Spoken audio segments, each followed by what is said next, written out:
a good thing we got all dressed up. Caffery, we're always dressed up. Nicole's the boss. I get to make things beautiful. She runs a successful design and renovation company. Caffery's my best friend. That's right. He elevates everything. Together, we make magic happen. this is your house. Stunning. These homes aren't just renovated. They're styled.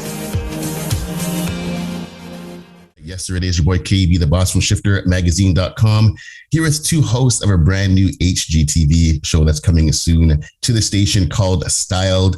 We have Nicole, Babb, and Caffery, Vanhorne. Thank you so much for your time. Thank you for having us. Yes. No problem. And congratulations on the show.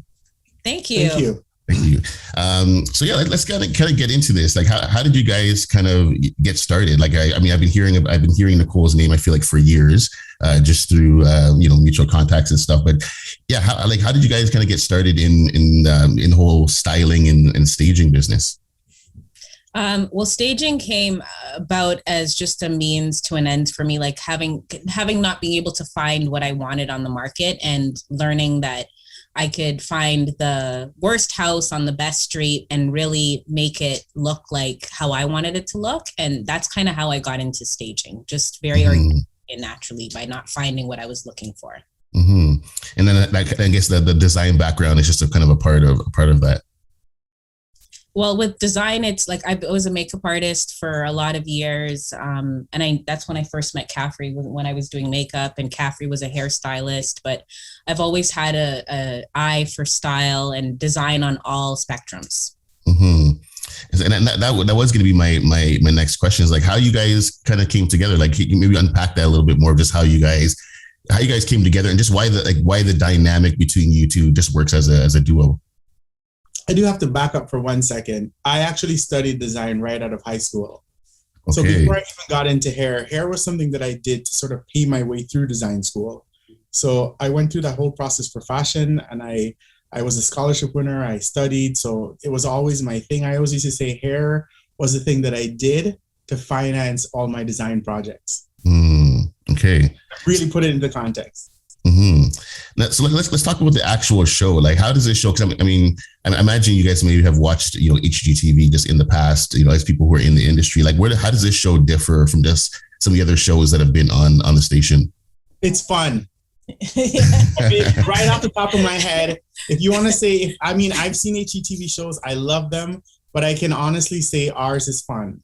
Yeah, we really, it's a family business that we work with, and our family that we work with, my family. Caffery is just like, he's so funny and just always joking around. And there's moments where we just capture, we're like, can they keep that? Like, cause it's so genuine to who we are, especially as West Indian people. Like, we love to laugh and make jokes, and there's always food, and it is a lot of fun. And we thought that fun would go away once the camera started rolling, but we were so blessed to have this incredible crew. I can't speak highly enough about the people who made the show. Like the camera guys, the sound guys, just unbelievably cool, chill people. So it just added to the experience. Mm-hmm. And how does it feel for you specifically, Nicole, as a Black woman, coming to the small screen in Canada? Like, because there's not many people within our community who are on TV in Canada, especially when it comes to the design space. Like, how does it feel for you specifically as a Black woman to kind of just be in this role, be working on this project? Well, I always said representation matters. And I just hope that I inspire, influence, anybody that's interested in design, that they can do it too. And that there's a market, there's a whole market that's being missed. And, it's 2022, and I'm just glad to be one of the representatives for such an important group. Mm-hmm. And how would you guys, like, when it comes to your aesthetic, because different people have different aesthetics. How would you guys kind of define, like, or how would you, I want to say label, but I guess how would you label your aesthetic when it comes to what you guys create, or your signature style? I would say modern luxury. Mm-hmm. Affordable luxury at that too. Okay. Definitely try to not go too far with the price points of things, so that when people see something and we do a job, it's attainable. Mm-hmm. You never want to alienate your potential client by going too far with the budget. Mm-hmm. And when it comes to say trends, for say 2022, when it comes to just interior design, like what are some trends that you've seen or that you feel like are in right now or that they're coming soon when it comes to design? I really want to see people move away from buying things they don't use. I know when you ask that question, you're looking for us to say something about, colors of walls or different styles of furniture. But, especially growing up West Indian, Mm-hmm. there's always a room in the house that no one touches, no one goes into. Mm-hmm. And I had this conversation with my sister where I said to her, you keep saying you want an office, you want an office, you want an office. Well, you have a dining room that no one's ever had dinner in.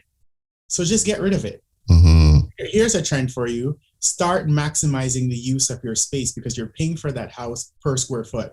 So if you find that your needs are to have, how many times you hear people say, oh God, I wish my closet was bigger. I'd love to have a walk-in closet or something. Well, you have a guest bedroom next to that room that no one slept in 3 years. Take the wall down and give yourself that closet because this is the home that you paid for, and price per square feet is how you want to spend anything. It's like anything that you're going to buy. If you're going to buy a shirt, it's cost per wear. It doesn't matter if it's $1,000. If you know you're going to wear it 200 times, then it's really $5. Like, so, you gotta start really approaching the things you buy in that way. It's no table is too expensive. No chair is too cheap. It's how are you going to use it and get your money out of it? Mm-hmm. Now, are you seeing like, when it comes to say our community, we talk about the West Indian community, we grew up in homes with like plastic on the couch and stuff, all that kind of stuff, all those kinds of things. Like, are you seeing more and more people in our community just kind of, being more discerning when it comes to the style of their home? Because I feel like, growing up in West Indian homes, we haven't always been as progressive when it comes to just interior design and really like focusing on that. I think that there is pride in like home ownership and the place that you live, even if you're renting it, like you take pride in keeping it clean. Especially like for the most part, I know most West Indian people to take a lot of pride in their homes. So it's always clean, put together. And there may just be a lot of stuff because I have this discussion I'm first generation Canadian, and a lot of people that came to Canada, it's the same thing or their first generation. And it's almost like everything that you've acquired when you've come here, you want to keep. So like to Caffery's point, it's just like, let things go. Just because you spent X amount of dollars on something 30 years ago, it's okay to part with it if it no longer serves the same purpose. The other great thing I think that really helps our business is we're living in the most documented time in history ever. Mm-hmm. So when you get on social media and you fall in love with one of the good bloggers or something, now you're not just in love with what she wears, but her closet in the background. And many women say, okay, I want that closet, or I want that living room, or look at her kitchen. People now have more opportunities to see the point of view of others. And they don't know that they want exactly that, but they want a piece of that, and they don't necessarily know how to do it. And that's where we come in. Mm-hmm. No, definitely. And before we go, do you have any advice for people who are like looking to stage their home, get their home ready for sale? Any kind of just advice that you'd have for people who are kind of in that position right now? Hire a professional. Like, you get what you pay for. A lot of people try to do things themselves. And I mean, the first part, no matter what, you need to clean your house, clean. I always say clean again, because you just don't know. We live in our spaces, so we miss things. But somebody that's coming in with brand new eyes, they're going to pick up on everything, So if you're going to start before you call in a stager and you want to minimize, like pick a nice neutral color paint the walls, just clean and declutter. Get rid of all the things that you're not using. They say if you don't touch something between 6 months to a year, you're most likely not going to touch it. Just let it go and create more space for yourself. And also, we need to remember too that home ownership is aspirational. It's one of the biggest things that a person will ever purchase in their life. So you want to make sure that you're setting the stage for someone to see themselves dream within that space. So the house might have worked for you in one light for such a long time, but that might not be the light that the other person wants to live in. And though you like your, burgundy couch, burgundy might be the least favorite color of the person coming in. So you're not selling them your home, you're selling them an aspirational version of your home. And if you, by all means, if you don't have the budget to do that, then as Nicole said, it's better to just clean it and empty it out. But you need to give a person coming in that blank canvas or that perceived vision of the best that home can possibly be. Mm-hmm. And it's good you said that, because I know watching a lot of these home shows, like you do see that with the homeowner, where they're like, they make the staging process about themselves instead of just like, I don't like that couch, or I don't like that paint color, instead of just, once again, preparing it for the person who's buying it. So yeah, definitely. I've seen that watching other shows. And last but not least, just, a very just kind of open question, like why should people check out the premiere of Styled? Well, I could tell you a million reasons.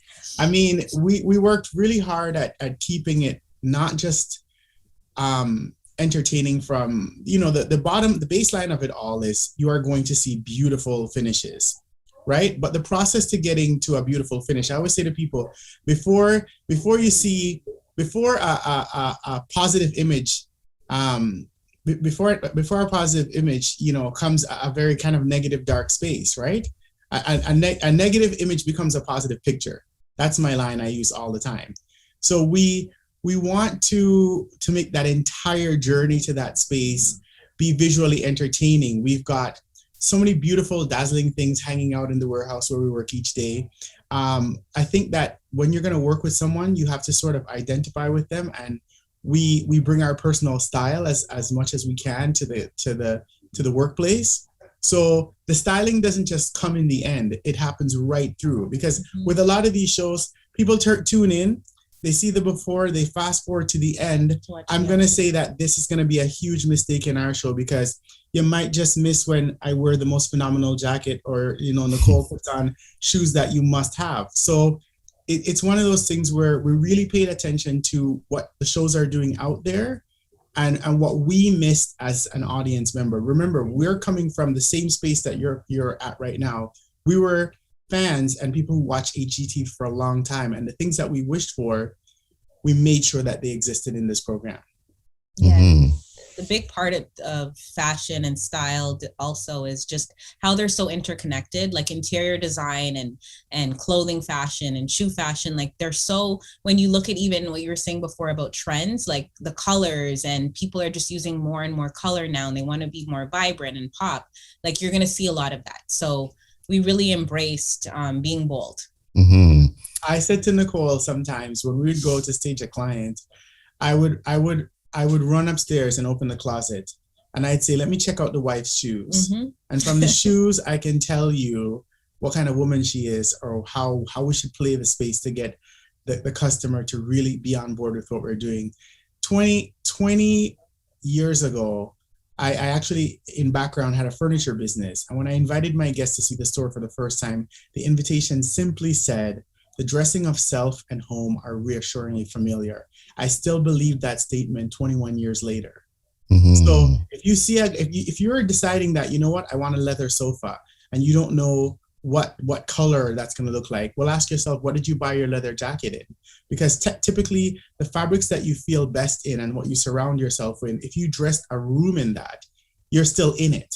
It's no different from if you find every day you put on a black baseball cap, then there's chances are that it's because you feel good in black. So why not embrace a black wall in your house? Mm. Because you're setting the stage to make yourself the star. Wow. Okay. I just heard you talk about design in a way that I've never heard before. So you guys sold me on the show. I'll definitely be watching it. But I love the way you kind of, again, you draw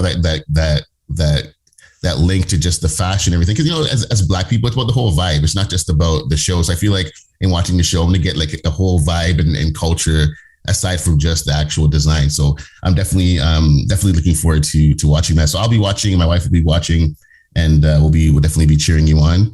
And congratulations on the show. Thank you.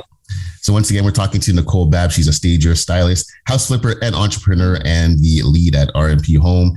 And Caffery Vanhorne is the lead stylist at R&P Home. And if people are looking to find you on socials, if you want to be found on socials, that's it. That is.